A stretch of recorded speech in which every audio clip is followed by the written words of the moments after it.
ছাত্র জনতার গণ অভ্যুত্থানের পরবর্তী সময় আমাদের সাবেক ভিপি, ঢাকা বিশ্ববিদ্যালয়ের মেধাবী শিক্ষার্থী এবং ভিপি নুরুল হক নূরের ওপর যে পরিকল্পিতভাবে যে বর্বরচিত হামলা হয়েছে এবং সারা বাংলাদেশে যে পরিকল্পিতভাবে নৃশংসভাবে যেই আইন শৃঙ্খলা বাহিনী দ্বারা মব কালচার বাংলাদেশে সৃষ্টি হচ্ছে, তারই প্রতিবাদে আজকে প্রেস ক্লাবের সামনে দাঁড়িয়ে আমরা প্রতিবাদ সমাবেশ করতে হয়। এটা আসলে আমাদের বাংলাদেশের মানুষের জন্য একটি দুর্ভাগ্য এবং লজ্জাকর। আমরা জুলাই আগস্ট ছাত্র জনতার গণ অভ্যুত্থানের পরবর্তী সময় আমরা এমন বাংলাদেশ চাইনি।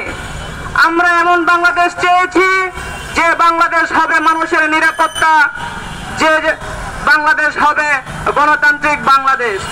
কিন্তু আজকে আমরা দেখতে পাচ্ছি আজকে রাস্তাঘাটে চলাটা আমাদের জন্য কষ্ট হয়ে গেছে এবং অনিরাপদ হয়ে গেছে।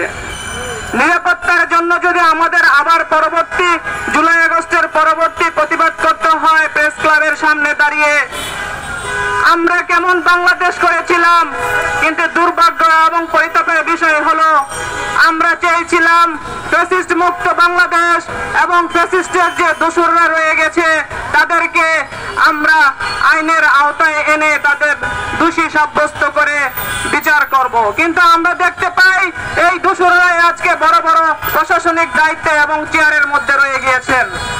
সেই জন্য আজকে আমাদের বাংলাদেশের মানুষের দুর্ভাগ্য এবং অনিরাপদ বাংলাদেশ হচ্ছে এবং এই কালচার থেকে বেরিয়ে